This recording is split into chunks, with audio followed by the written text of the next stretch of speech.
And it, And you guys are live.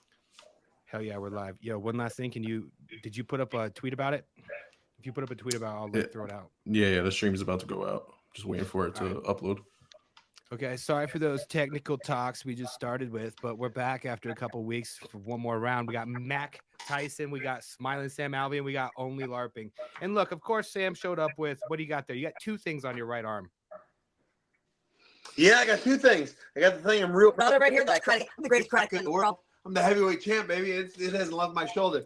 And then also I broke my hand in the fight. Round 3, that son of a gun. I hit him in the top of his head. He fell over, but he didn't stay down. And then I dropped the A-bomb on him afterwards, and one of the two punches broke it. Holy shit! Wait, that actually, dude, I didn't even connect that. That was an H bomb. That was from. That was an A-bomb, Alvey bomb, baby. Well, yeah, but bro, we dropped two different. Okay, you get my. It was inspired I didn't even by realize because you trade. You're so tight with Henderson. Like, of course it was. You waited for that last little second. That was nasty. Well, so I felt so cool doing it. I was like, oh my god. So I was in the afterwards because I left the cage or the pit and I said my hand's broken. I told the doctors and he started poking and prodding. I said, yeah, that hurts. All right, we'll send you to the doctor. I was in that doctor's office for like 9 hours. I was talking to you because I was trying to get those gloves from you. Yeah, I was in that doctor's office. That cool dare screaming. Yeah. Yeah. But yeah, they said I broke my hand. It was a magical night. Yeah, now I remember that 100%. I checked my phone. It was like it was like 5 a.m. I texted you back. Yeah, it was like 5 or something like that. I got these gloves. I had to Uber back to the hotel. Yeah, it was funny. Ross, he went there too because he thinks I broke a rib in his knee. Was in a bunch of pain. He got there like 15 minutes before me, and he left like 6 hours before me. It's like, oh man. I got there, and then it was a Friday night in Las Vegas, and apparently it was a typical Friday night in Las Vegas. I just got there too late, so the guys that were missing limbs got put ahead of me. Oh yeah, because he probably went medicals before you because you had. Yeah, he got there just real quick. I kind of took a little victory lap and took some photos and enjoyed the moment, and then got there. Well, I got plenty of questions to ask you, but Mac Tyson and Only LARPing, if you guys want to chime in, see what's up. Yeah. Go for it. Just to start, I want to just highlight this underappreciated moment. Sam Alvey's walkout, a nice little nod to the King, Elvis Presley. Oh, thank you very much. Thank you. And perfect person to do it because he lives in Tennessee now. It was in Vegas, and he's representing Kempo, which was Elvis's main karate style. Yeah. Oh yeah. No, it was well thought out by me. Or well stumbled into. Is that why I have a Roots of Fight like Elvis Presley hoodie, and it's got like Japanese on it and like a karate guy, and I never understood the connection. I was like, oh, this is perfect. Like, yeah. Have you guys seen that? It's Elvis did karate. Oh yeah. Yeah. All his karate sounds. Quick little fun fact: if it weren't for Elvis, WonderBoy might not have been a UFC fighter because WonderBoy's dad started karate because he was an Elvis Presley fan and knew that Elvis did karate. So he learned Kempo because Elvis did Kempo. I thought you were going to say WonderBoy Thompson might not be a person, might not be he wouldn't exist. He'd be not real. Elvis wasn't around. I had no idea about that. Sorry. I want to show you guys that hoodie now. It's pretty dope. Anyway. Mac Tyson, I think you were saying?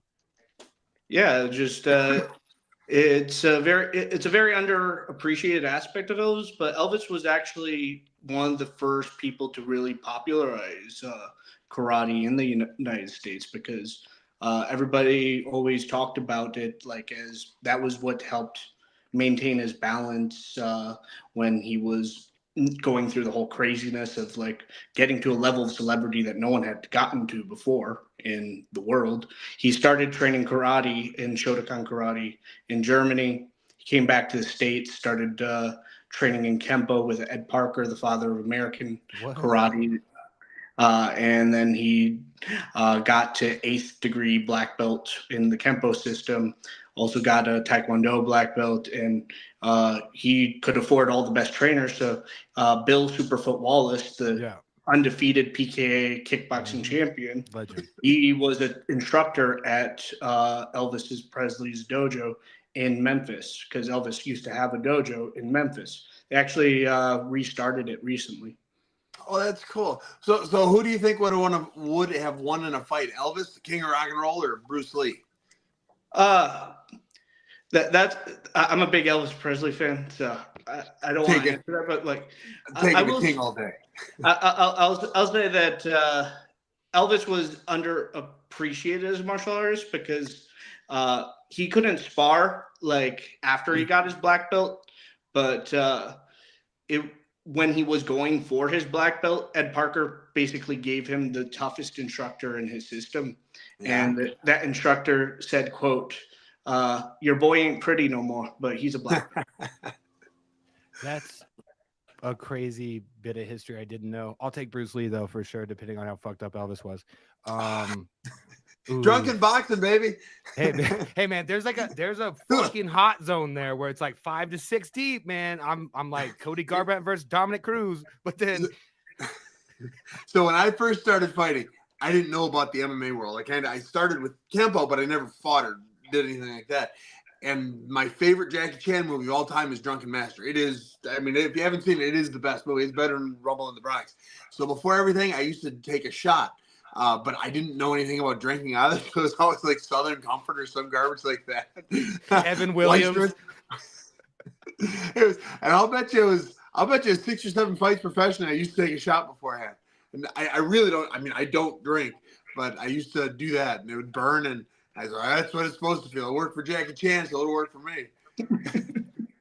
Yeah, dude, I feel like there was someone recently who told me they used to drink before the fights too. It could have been you because we talk, but I feel like someone else said they did that. Ooh. Yeah, I never forgot a buzz. What's that? 100% how common is it? Yeah, I would. That would be my thing. I'd be like, let me drink 2 beers before I go. I wouldn't. It's got to be tough. Especially, I mean, when I started fighting, there were no commissions. I mean, very few commissions. So you do whatever you wanted. I remember I used to take not energy drinks, but like pre-workout stuff, Superman juice before fights. My only time I've ever puked was my 4th professional fight. It's the first professional fight I lost. I took no explode. It was blue. I remember it was blue. And I drank it, had a hell of a fight, came out the wrong end of a decision, went backstage and puked all of it back up. It all came out. Dude. and then I graduated college the next day. I walked the stage. I was eyes swollen shut, cuts over my face, just swollen. And I was so disappointed. Not a person asked me what happened. Nobody. They just all awkwardly looked away from me. It's like, oh, I wanted to tell everyone what I did. Not a person asked. I also threw up the night before I graduated. Oh, yeah. I threw up the night I was supposed to graduate. We're different. I was a good duck in high school. I was a good guy in high school. I didn't start my drinking until university. I wasn't in high school. I was in college. I wasn't. Oh, you were talking about college graduation. I was in college. Yeah, I thought you were talking about high school graduation. No. I was a good duck too. I was boring. I was a band nerd. I played trumpet for 20-something years. Bro, you want to hear something fucked up about me? I don't advertise it. I play the trombone. Oh, you're a boner, huh? Yeah, I'm a tromboner, bro. And then I kind of got tired of hearing that and like picked up guitar. When I hit high school, I said, dude, no, bro. There's a lot of hot chicks at this school. I gotta switch. Mom, be for real. Do you have one at the house? Do I have a trombone? Yeah. No, I threw that fucking shit out, bro. I have like 8 guitars though. This was actually my first guitar ever, dude. Fender doesn't make a lot of acoustics. Anyway, that's like 30 years old. Cool. Yeah, so me and Sam. In middle school, I tried joining the band, but wasn't too. You weren't cool enough for the band. No. The issue was that like they were looking for actual musicians back like in middle school, and they're trying to put together Motley Crue, like bro. Yeah, but I was a pianist, So like, there's no piano in a marching band, and I didn't know it was a marching band. It's a penis. Bro. On my right, I've got a trombone. On my left, I've got a penis. Dude, I swear to God, Sam hits me with jokes like that every time I text him. Every time I text him, he's got some type of dick joke ready to go. It's fucking amazing. How good are you at piano? How good are you at piano? I can read music. I can hold my own. I wouldn't say like I'm an expert, but like that means he's an expert. That means he would play us under the table. It means he either can't play at all or he can play really good. There's always it's one of the extremes. When somebody I go to a gym who doesn't know who I am, they say, "Are you any good?" I say, "I've done it once or twice." That's kind of the answer I give to anyone that I've done it. I've dabbled. See, and then you tell me that, and then I dabble, and then I go somewhere and I do your strategy to look tough, and then I get in trouble. See. Man, see, this is what we said before we even started this shit. We were like, we don't really have a run of show because it's been like a month since we've done this because we all got back from Vegas. You know, there were injuries. There were a lot of people that got sick and stuff. You know, just everyone's recuperating. Then we hit the holidays, the New Year. We haven't done a show, and then we come back. We didn't really have a plan. We were like, get Sam on here. Here's Sam, and now we're talking about band. We've gone through Elvis. Right. We're so other people got sick. I got so sick the morning of the fight. December 15th, I woke up. What? I was, oh my God. Everyone was getting sick. I haven't stopped coughing since then. Like it's like getting concerning. Like I have this big like cancer patient kind of cough going on. Dude. And it started that day. I was in the hospital that night. I said, "Hey, I think I have pneumonia." They're gonna pay for it. So I said, "Can you check my chest?" So they X-rayed. "No, you don't have pneumonia. You're just sick, you baby." But Ross was telling me the same thing. He said, "Yeah, I woke up and I was just coughing." And he and I stayed in contact the next couple of days, seeing who was sicker. And it might have been a tie. We were both. I mean, we didn't leave our bed. I think he stuck around Las Vegas an extra day so to fly home safer. Dude, everyone was getting sick. Like a couple people got sick and started feeling ill and then worked only from their rooms and shit. Yeah. But then like, no, dude, then over the weekend and then after the fight card, everyone was like tapping out. Everyone was getting sick. I never get sick and I started to kind of get sick. Yeah, man, it wiped me out for a week and I've been coughing ever since. I started getting sick on event day and then I flew Sunday and I missed my flight that day. And they didn't have another flight until the next day. So I spent a whole day at an airport sick, and it's the worst miserable experience I never want to have. Man, that sounds. I walk out. No, bro, I take that day off. This is where I live now. I'm out, bro. Fuck all that. Wait, but then like no one did any of you test for COVID because no one. Ross tested and he came up negative. Yeah, so that's what Darren. That's what everyone. So no one got COVID. It was just like some other shit. Hey, and then right when the COVID actually broke out, I was in Vegas too. Yeah, only Barbie. Did you get sick, or were you the lucky duck that didn't get sick? Too. I mean, it's really not shocking given the festivities that were going on. Yeah, that's fucking well. Hopefully we all get better. At least it's not COVID. Okay, so we've covered COVID, Elvis. What else?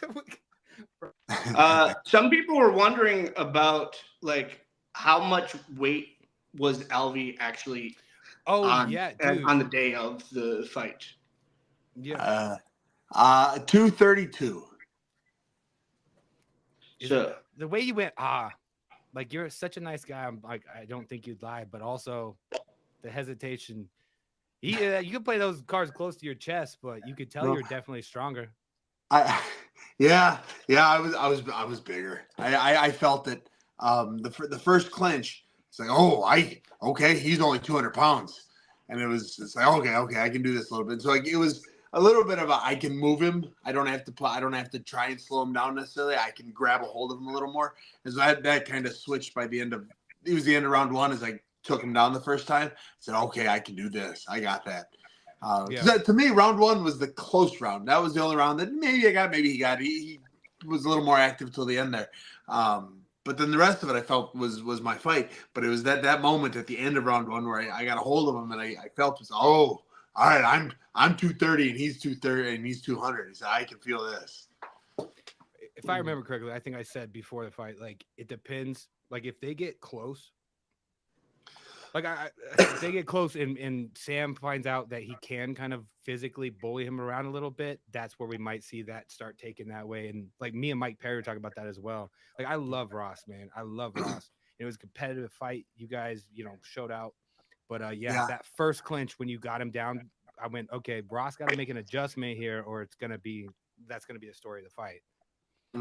I could walk at him a little more than I thought I was going to be able to, because I knew where I could end up with it.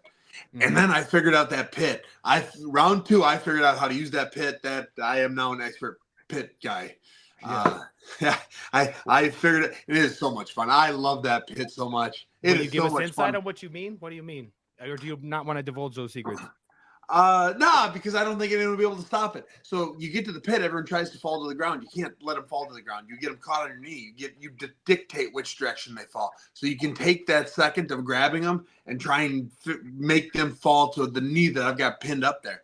Then they're stuck there. You can't punch while you're leaning backwards at 45 degrees. On a cage wall, you can strike. I mean, you can do that clinch work boxing. When you're in that pit, you're at 45 degrees, you can't punch back. You can't do anything but pull guard for the most part. Or at least nobody's figured out what to do yet from that position. And I figured out that if I can hold him here for an extra 5 or 6 seconds, I can get some big shots off. Interesting. Well, the other thing people have been doing, like with the meta, is, and this is what Gabriel Varga kind of talked about, because he's fought in the ring and he's fought in the cage before. So one thing that caught him off surprise was how effective like up kicks from that 45-degree angle is. Like if you just rush in there, you could eat a up kick very easily. And absolutely. With the MMA side of things, I know if somebody's on the ground, it's you hips first. I mean, I lead with my cup, more or less. Because, one, I know they can't hit you in the cup, so you can lead with it all you want. That's why they always go like that when they go in. Yes, as soon as the other guy's on the ground, it's the wiener goes forward, head goes back, because they're looking for the face. The pit. You have to be a little more careful because they might be able to get that foot a little higher. But the same idea goes: either close the distance immediately, or you got to lead with the cup. That's just one of those general combat sports things you see all the time when they roll up like that, like dick first, like you said. I've just never had it explain like that. That's fucking hilarious. And it will be interesting to see how that meta evolves, because like when it came to the cage wrestling is something that everybody talks about in MMA today, but there was a time in MMA where nobody knew what to do up against the cage because it completely changed everything when it came to grappling. To be completely honest, I still think most people don't know what to do up against that cage. They shoot blindly, they clinch and hug, or they get beat up. It's been so I've for now 10 years been teaching a class called Cage Tactics. I teach it 3 times a week, and I have always done it with best of the worst, and it's what to do on the cage. The cage, I don't think there's a person better than me on the cage. In the UFC, I have the 5th highest takedown defense rating of any fighter of any weight class of all time. And it is because of that cage. But that skid I had at the end was also because of the cage. I got so used to fighting with my back foot on that cage because I know how to use it. People started taking advantage of it. And I didn't change fast enough, to adapt to it. Here at the pit, at least in my first 2 fights, I think I finally sank in, keep my back foot away from the wall, away from the edge. I'm trying to think what would you say about the rule set? Like, because our competition, I'll stand by it. Ross Levine's one of the best strikers out there. You used to fight at 185 as well. Of course he was coming up, but what about the rule set has turned this? You did have that fight. Not a lot of people actually know about that one you beat that dude up in the barn. You told me about. Remember the heavyweight fight because no one else would fight you. You were like, "Fuck it." You say barn. It was like a wedding hall. It was an old train station. But it was same thing, bro. Same thing. But you were even like, yeah, bro. I went over there just because I needed to take a fight at heavyweight. What do you think it is about the karate combat rules that just seem to you're figuring out or tailors to your style? What is it about you're taking advantage of, or just why does it work for you? it's like a cheat code for me, this karate combat. I think I figured it out, and we'll find out. I've only had 2 fights with the organization, but I am the champion after all, so maybe there's something to it. It's I don't have to worry about the wrestling anymore. If I get taken down, I can get the sweep, get back up. I can change what I'm doing up, but without having. I've been telling everyone, I've done so many interviews since becoming champ. Everyone wants a piece of champ. I've been saying I love wrestling. I like jujitsu, but even the best jujitsu guys in the world, when in an MMA fight, it hits the ground, that's the boring part of any fight. It's the part everyone's like, all right, whatever happened. Sometimes you'll see something awesome happen, but more times than not, you don't.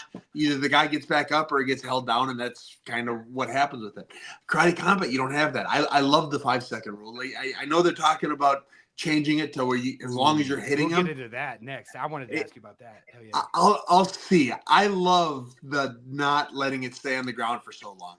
I think that the brutality of being able to hit a guy until the fight's over is great. And I like his idea of the particularly karate, who doesn't do much on the ground, has to adapt, has to come up with how do you get off the ground or how do you change position. And I understand that. And that makes a ton of sense too. That there alone kind of makes me think, all right, maybe I'm wrong, but for the excitement and the speed of the sport, I love the 5 seconds of ground and pound, 5 seconds and everybody that's been DMing me afterwards, they all loved it. And it might have been that I threw the H-bomb at the end of that round, like the last second. People just clung on to, you just waited through. That was my angle I got. I was like, Jesus Christ, Sam. They loved that. It was how fast it was. So we'll see if it changes anything, if it drastically changes the sport, that you get hit until they stand you up or until I stop hitting. But I really do like how fast the sport is because of the quick stand-ups. Okay, first of all, that was incredible. That was a deep cough, and you immediately rebounded. But yeah, so I was saying, like, dude, damn, that was recovery if I've ever seen one. But okay, all right. So that new rule, you are or kind of not against it, or do you not fully understand what? Because there is some confusion about kind of exactly what President Awesome means. Yeah, like, from my understanding, is I can hit him until I either stop hitting him or I fall to the ground, or he gets a hold of me and I'm, my knees hit the ground. Yeah. That's how I understand it. So which means, like with Ross, I was teeing off, a couple times. I was punch, 5 seconds up, they stand it back up. I could have kept punching more. With the new rule, I would have been able to keep punching.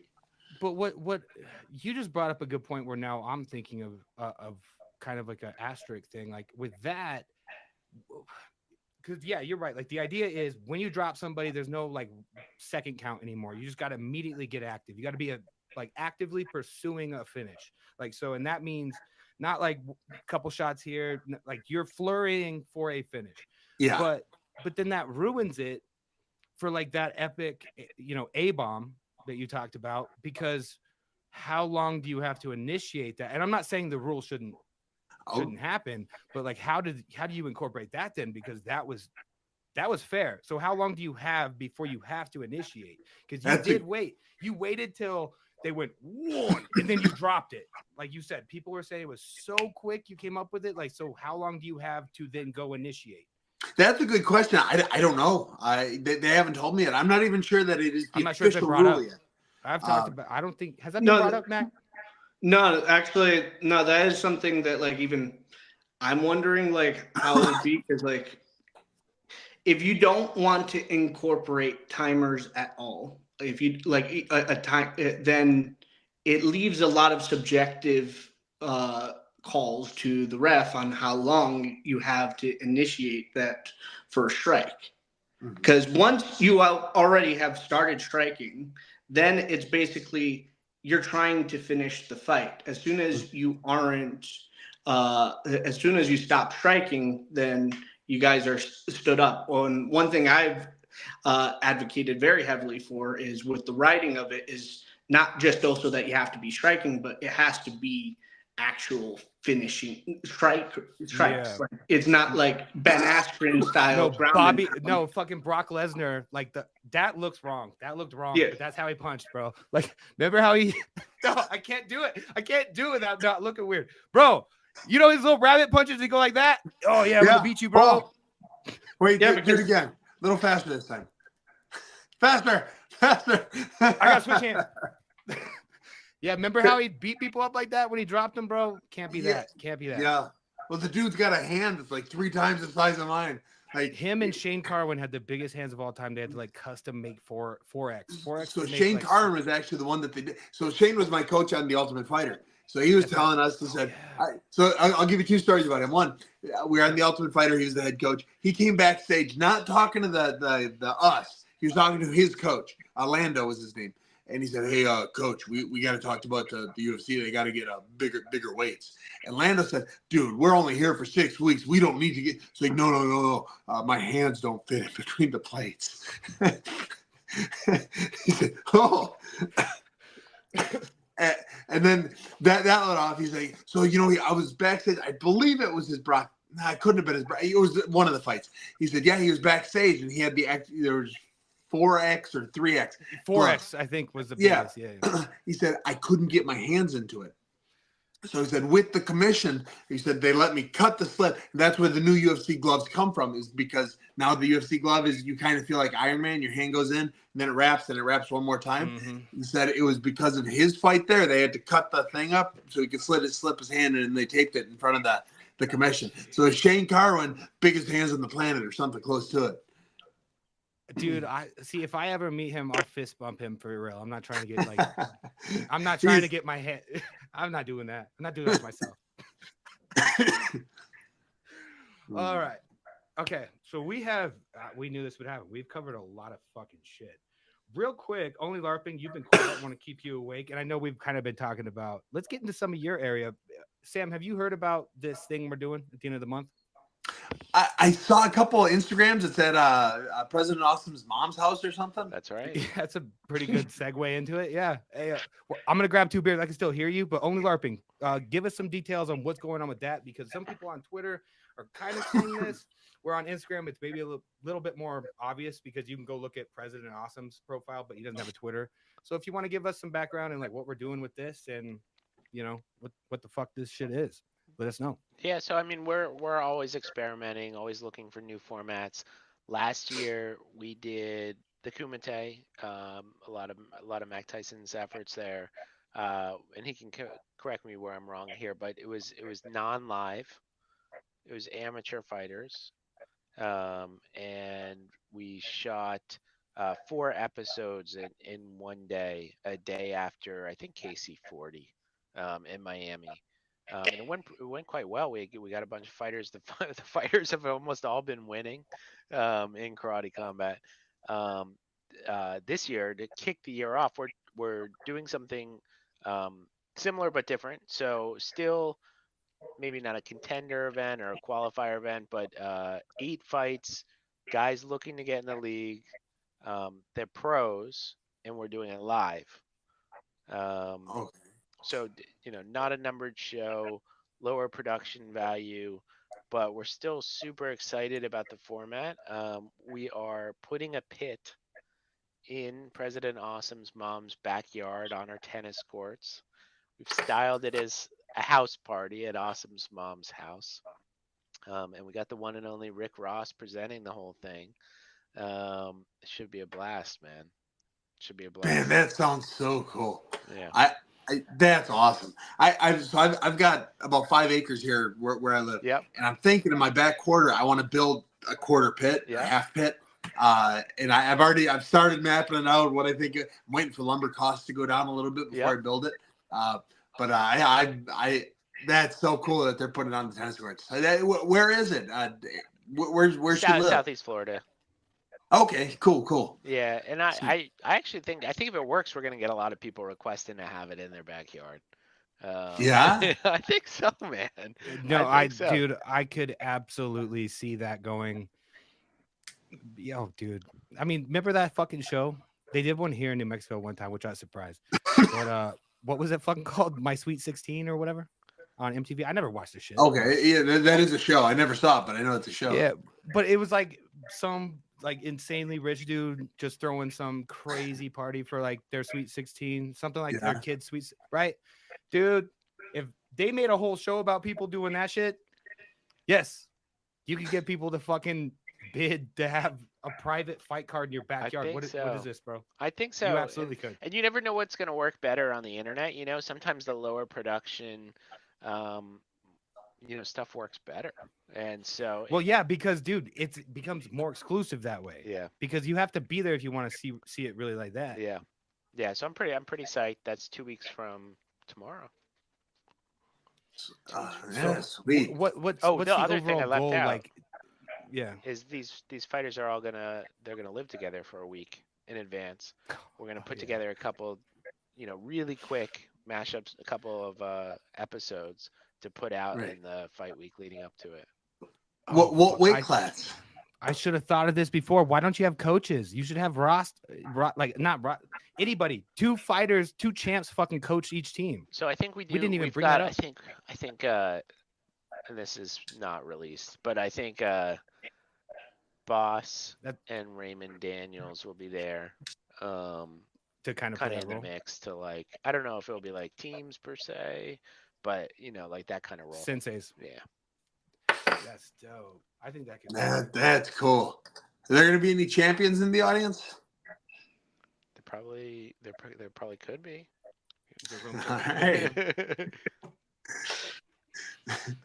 Probably could be. No, that sounds amazing. That is so cool. Now, what weight class is the tournament? Is it a tournament or is it four different? It's not a fights? Tournament. No, it's proper 3-minute rounds. Like these guys aren't fighting twice in one day. All right. Okay. From what I understand, I'm sure it's kind of what like local gyms, Goat Shed, reaching out contacts, it's local fighters, kind of all pro. Is that right, Mac Tyson? What? Like it's all local kind of fighters and stuff like that? No. Oh, it's not. You're doing all these are legit established fighters. Oh yeah, no, like I said, they're professional, but they're not all local. No, like the Kumite was like a contender series. It was mostly local guys, like young, hungry fighters trying to go up. The first one was all amateur, but the Kumite was always meant to be like open to professionals or amateur. But this is more like established guys that aren't in the league right now, but want to be in the league. Like the main event, for example, that has already been announced is Darren Smith Jr. I believe he's a Bellator veteran, U.S. Army veteran, combative world champion, which is a little bit interesting because U.S. Army Modern Combatives, the founder of that system for the U.S. Army, Matt Larson, was a karate champion, and the U.S. Army Modern Combatives has a heavy influence from karate. So that's going to be very interesting to see in Karate Combat. And he's fighting Jolton Luderbach, who a Glory vet, fought in the PFL, and now he's coming to Karate Combat. That's cool. Sound familiar. Yeah. It's a cool name. Luderbach? That is cool. That's a cool name. That's a good name. Luderbach. Yeah, I believe he's that dude should start fucking making candy. Quit. That sounds like, bro, you get a fucking litter box on you? Be like, no. Yeah, bro, that's a good name for candy. Yeah, I would eat that. Witherspoon's original. How do we feel on Witherspoons, bro? What's that? Witherspoons. No, that's the fucking restaurant. What's the brown one? See, everyone gets everyone hates on. That's Werther's. I was close. Oh, I love Werther's. Who's capping? It's like Creed. People fucking Creed sucks, but you bump it in your shower, you liar. Everyone eats Werther's. Oh, I love them. They're great. And people say they're an old person candy. No. They're just wonderful. They're delightful. Yeah, they're just being haters. Fuck no. Fuck all that. Only Larbing. Kumite welterweight world champion, not world champion, Kumite welterweight champion Alejandro Brugal is a Marine, and now we have Army veteran in the main event of the kickback. Could we get a Karate Combat fight for the troops one day? Ooh. Yes. Oh man, I think that'd be epic to do. Yeah, maybe maybe partner with one of those nonprofits that do events for veterans in overseas. It'd be awesome.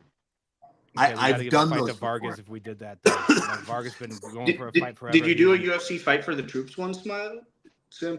No, not for the UFC, but they're out in California. I was the head coach of the amateur team there, and it was my favorite event of the year. It wasn't Camp Pendleton, but it was out towards the golf courses. But anyways, once a year they came out, and half the card was military. It was like whatever branch of military they were, and then the stands were all seated like that. So it was Army, Navy, Marines, Space Forces out there, all 6 of them.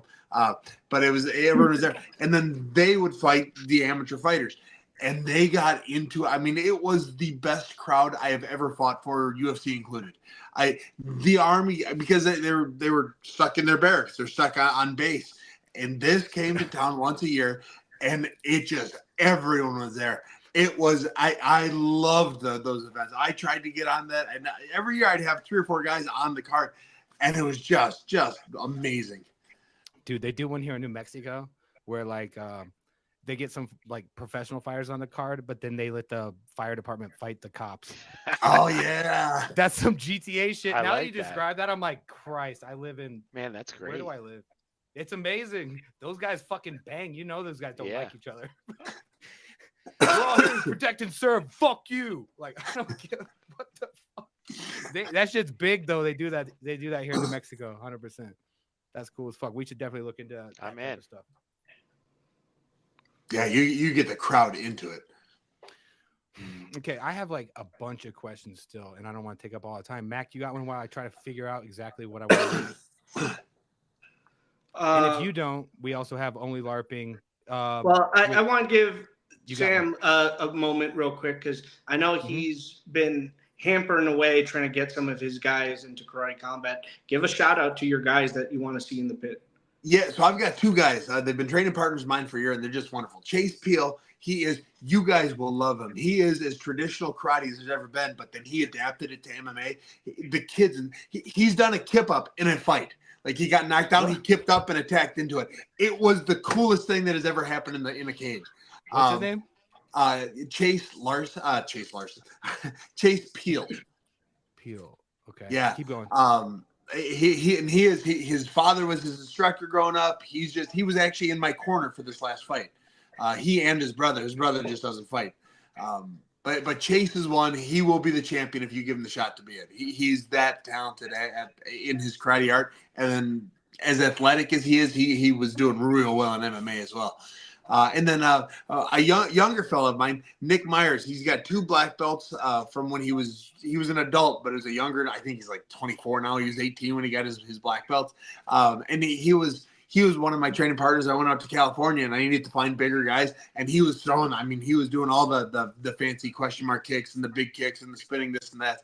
And he's still an amateur. So I was thinking if this was a kumite kind of thing going on at the end of the month, throw him in there. He would love the opportunity to get in there and show off. Because he's very talented. He's got the 2 black belts in striking, and he's getting close to his black belt in jiu-jitsu as well. Not that would help in karate combat, but he's very, very good martial artist. Those 2 guys, I mean, they're just, I think the world of both of them. They have helped me out for years now. Actually, Bruno Souza actually is a big advocate for like the karatekas and karate combat to cross train in jiu-jitsu. Like you don't need to train it extensively for karate combat's rule set, but knowing how to scramble, knowing how to do submission setups, because you can't do submissions, but some things that people that have that jiu-jitsu background have been doing in karate combat is they won't lock in a submission, but they'll do the setups. They'll chase maneuver legs even if they have to, just to help control the opponent and defend against that ground. They'll go for an ankle lock and be like, "Oh, sorry, I didn't know I could do that. All right, get back up. All right, word. Sorry." You get a warning. Well, if the rules change to where I'm allowed to hit until I stop hitting, jiu-jitsu is or basic wrestling, but jiu-jitsu primarily it's gonna have to be picked up. You're gonna have to learn the sweeps from your back. You're gonna have to learn how to hide next guard. You're gonna have to learn how not to get hit and get it stood back up. And just a little bit of jiu-jitsu training will be able to help with that a great deal, and it'll help make the ground and pound. It won't be an issue anymore. You know, we're talking about what the rules will actually be once they figure out the basic little things off their back like that, how to get back up or how to stop getting hit. It will change the game. Even just close guard under the current rule set. Yeah. Just if you can close their posture down to fucking close guard, you're good. You know, they posture up, you can isolate an arm, flip them around, anything. Yeah, BJJ would be the obvious step for karate fighters. Well, actually, I've always said that, like, for karatekas, that, like, if you have that available to you, because finding it is the hard part, is like a holistic judo dojo, or like if you know an MMA fighter that that has a solid judo background, because karate and judo share so many throws. So you're learning how to do, you're making your takedowns better while still learning that, like, newaza, that ground fighting aspect, but you don't need in-depth study of it. Like eventually with karate combat, how it's going to evolve is eventually there's going to be dojos that are just dedicated to this rule set. And those fighters are going to have a huge advantage over the ones that are training at MMA gyms, because if you're training jiu-jitsu 3-5 times a week, you don't need that extensive training for this rule set. So you need to know some stuff, but it's still a striking focused rule set. At least in my opinion. You could correct me if wrong, Sam. No, that absolutely. And I love judo. It's like you said, it's hard to find guys that are good at it. I trained with Sokaju for years. Oh, and that dude hurt everyone. He was the one that knocked Dan Henderson out of his title fight against John Jones. And he was just a beast. But I learned some judo through him. I learned what not to do. That was really more what I learned, is what not to do, or what he can do when I'm doing the wrong thing.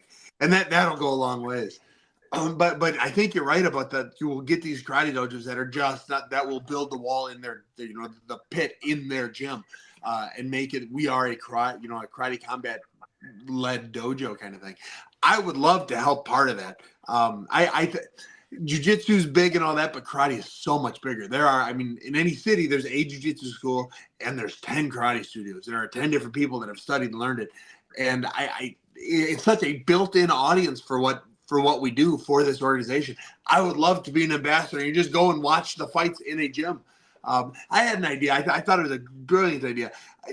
Just message it out there on social media. Hey, the best gym photo during a karate combat night gets 10 free tickets, or 3 free tickets to the next karate combat event, something like that. Just to have every karate dojo taking photos during a karate combat thing, or maybe not every karate combat, but more of them, and just start spreading it by word of mouth that way. Say, hey, you'll get free stuff if you take a really cool picture while watching this.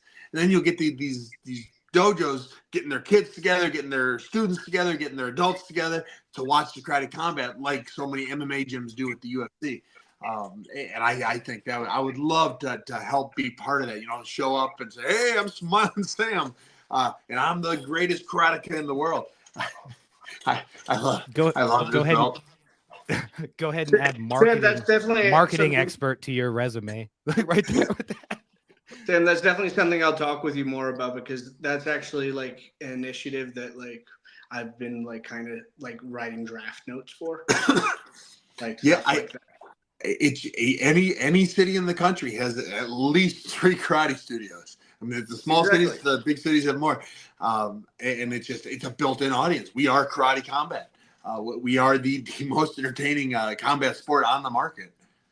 No, it's amazing. Like, there are some like really talented, like, world championship level athletes right now that are under 18 that point karate, but they're already making those transitions, those training for full contact.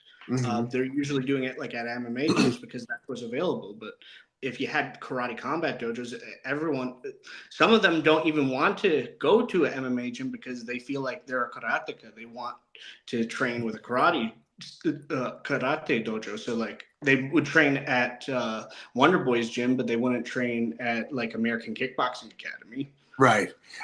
So I've always been a real firm believer in MMA. You want to master something and then be able to do everything else. And you see the karatekas that have made it to the UFC, and there've only been a few of them. It's like Pettis, WonderBoy, Machida, and 1 or 2 others I'm not mentioning. And they do so well. They are all title contenders or title holders. I mean, WonderBoy, I thought he beat Woodley in the first fight. But yes. I thought he did too. But when you get those high-level karatekas competing in MMA, it's a look we MMA guys don't see very often. MMA is Muay Thai and Jiu-Jitsu and wrestling. That's what, and it's we get used to saying, well, this is how you set. And you get the karate guys who are faster. They don't need the same power or the same setup to get the power. Everything's a lot more snappy. It's a lot more, I can throw it from different angles than a Muay Thai fighter could or a boxing guy. And so as soon as they have an outlet like Karate Combat, you'll get these high-level karate guys mastering the karate and then maybe adapting, like we're saying, the little bit of jiu-jitsu for the sweeps or wrestling for the takedown defense. Dude, Raphael versus that's a perfect example. We just said his name, Raymond Daniels. Raphael versus Raymond Daniels. Dude, there's a lot of people are like, Raphael is, I mean, obviously, this is no rip at all, but it's like, you are the GOAT in the not so contact area. And then he comes into what the GOAT of like doing Bellator. Like he has one of the craziest knockouts of literally all time. He's got Bellator. Like 3 of the craziest knockouts of all time. So you put those two together and then look at Raphael. He's like switched his style from like just be able, dude, bro, that fight blew my mind. Karate is effective. It just needs to be adapted to the specific rule set, Well, now that that's the area that they have the sport to do it in, to shoot for, to try and achieve to. And it's you can master the karate and then sprinkle in a little bit of everything else. But it was interesting, like you said. Sorry, Mac, real quick. I promise, real quick. But like when you said earlier, dude, like you were still trying. You're like, I think I figured this shit out now. No one else figured this out. Like the pit thing. You don't hear that in like MMA, dude. You don't hear like figure out against Cage. Like no one's inventing new shit. Over unders, Dominic Cruz, like bro, over unders. Get your hooks in, fucking get out, dump it, do something, get out. But, like talking just about the sport where we're like, I think we might have figured out the new meta. That's not normal. I think that's really cool. Go ahead, Mac. So just talking about Raphael, the reason why he transitioned so well is, and this is the issue with it, because the thing about point karate is that when it was first designed by the original masters, it was never designed to be the only type of sparring you did. You were supposed to free spar in the dojo, and it was just like a fun game to help train one aspect of the karate. But the reason Raphael was so good was that his base, like he would sometimes cheese the rules, but overall his game was based around striking fundamentals. And he did that because he would go to a boxing gym and spar some boxers. He would go with some judo guys and work judo with them while he was to help improve his karate. So his base was always based in striking fundamentals. As Elijah Everell says, he has in his dojo, he wants his point fighters to be point fighters that can fight. So, and that's why it's amazing with Karate Combat that it has a huge advantage over something like Muay Thai, because Muay Thai, like in the US, it's stuck in the MMA system. So the best Muay Thai guys are already at MMA gyms, and they're taking the MMA system is basically taking those best guys to MMA, and they're not really staying in Muay Thai. With Karate Combat, you can have dojos where they're point karate dojos, but with a Karate Combat fight team, and that's a class that they're doing. They can still improve themselves while actually knowing how to fight. And they're only in karate. They're doing the point karate and then going to Karate Combat. They're not even thinking about the UFC. Their dream is Karate Combat. And Anthony Pettis actually has a school network, Pettis Martial Arts. It's not an MMA gym. It's he teaches a little bit of MMA so that they can be well-rounded, but like it's mostly Taekwondo and sport karate. And he says after his Karate Combat debut, he's actually switching his entire teen and adult program to be focused on Karate Combat's rule set. That's cool. That's fantastic. And I think the most amazing thing though with Karate Combat is because of the karate fighters is they're much more willing to go against the grain of striking conventions. So you see things that you've never seen in striking because there's no one there telling them that they can't do that. Like MMA has gotten too restrictive so much. Like there was a joke in the martial arts community that sidekicks don't work, but that was a thing that kickboxing gyms were telling people, that you shouldn't do a sidekick. It's an ineffective technique, until you saw WonderBoy and Raymond Daniels doing it at the highest levels. WonderBoy kicked the shit out of Luke like that, like 3 times. Picked his ass up. Like, not his ass. Like, I'm not talking shit about Luke, but dude, he sent him across the ring, literally picked him back up.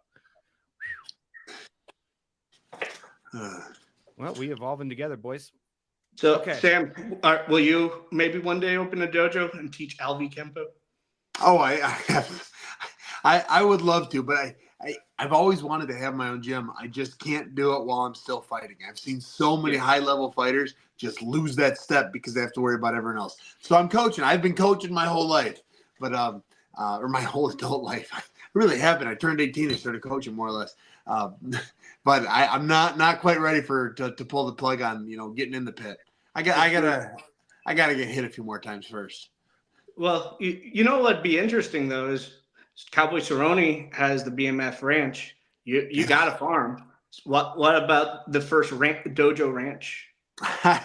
I love it. I suspect he's got a bigger property than I do. But no, that would be a lot. That's just because New Mexico's cheap as fuck, bro. Out there in Edgewood, I used to live right next to Cowboys Ranch, bro. That shit's cheap as fuck. You could buy like a whole. Yeah. I can't show you right now, but I've turned my garage is a gym. Well, half of it, and half of it's filled with stuff to take care of the farm with. Or you got chickens. Chickens. I lost 2 chickens tonight. The owls got owls. Those motherfuckers. Those are those are the sky predators you don't think about. Oh, they came. We saw them get one. It's like, and there are little chickens. They're like our little prize chickens. They're wonderful. And it was very disappointed. Ones, those fucking owls. They're cute. I know. Fucking fool you, bro. Those motherfuckers are pissed off. My wife was crying because she cries over stuff like that. Oh. But yeah, I was crying because they took 2 of our females, and now I only have 1 female left to lay eggs. I'm like, oh man. Sorry, kids. Only cereal now. Until we catch those fucking owls. All right, we've taken up nearly an hour. I want only LARPing to give us any updates. I think I'll ask this question real quick. I don't know, bro. You and me are boys, so I know you. But this is gonna be. I want to get your answer. It's an internet question. Okay, you and me beforehand we're talking about like Tony Ferguson. You get what I mean? Give me a nod if you're down to go into this. I'm curious because there's an internet joke about it. I'm sure you've seen it, but I'm curious. So you were with the UFC. For how many fights in a row did the bullshit happen at the end? Do you know the internet joke about this? Not the joke, just. Are you talking to me or Dana White? You. Me? You, Sam. Yeah. Oh, about where I hit the body. What'd you have on Dana White? Yeah. Oh, yeah. That's the internet's question. Oh yeah. Yeah. I may or may not have signed some contracts saying I'm not allowed to discuss this until 2034. So it might be another decade before I'm able to disclose where the bodies like the JFK files or what? Fair enough. Well, I can disclose neither Dana or I are on Epstein's list. Next time we can do that. That's good. Bottle of SoCo and we'll figure it out. Bottle of SoCo. We're gonna figure this shit out. Well, Sam, dude, it's been. We're not done here, but it's been fantastic seeing seeing you. No, it's so good to get a rap with you since I was replaced by Mike Perry on our other show. It's just so good to get to rap with you for another hour. Well, there you go, dude. You could be like a legit full-time host on this one, man. You got stories out the wazoo. Oh man, I've been in it for so long. Man, I was coaching jiu-jitsu yesterday, and it was my last day coaching at this gym. And I'm going food trucking, and I'm planning on fighting as much as I can. I'm doing a lot more with everything. And as one of the guys, he's 23 or 24, he just got married. As he's leaving, he said, "Hey, it's really been great working you for the last year." It's like, I remember growing up watching you fight. It's like, you could have gone without saying that part. Now I'm old enough to have had kids watching. He's like, damn it. Then I was like He's got doing white the math. hairs Like, and shit. You're like, yeah, I was like, man, he was 12 years old watching me fight in the UFC. It's like, son of a gun. oh, bro, what a trip. You've really been around for fucking ever. For anyone listening, remind them what season of Ultimate Fighter you were on. Yeah, I was season 16. I was the Let Me Bang Bro season. Let Me Bang Bro season. Holy shit. And that is not on Pornhub, guys. That's an actual MMA joke. It might be on Pornhub too. What's the fucking joke you hit me with every time I fucking text you? I'm gonna find this. I know it. I'm not gonna tell anybody because then they're gonna start using it. Okay. Yeah, he says, "Hey Sam, I got a question for you." My answer is about 8 inches.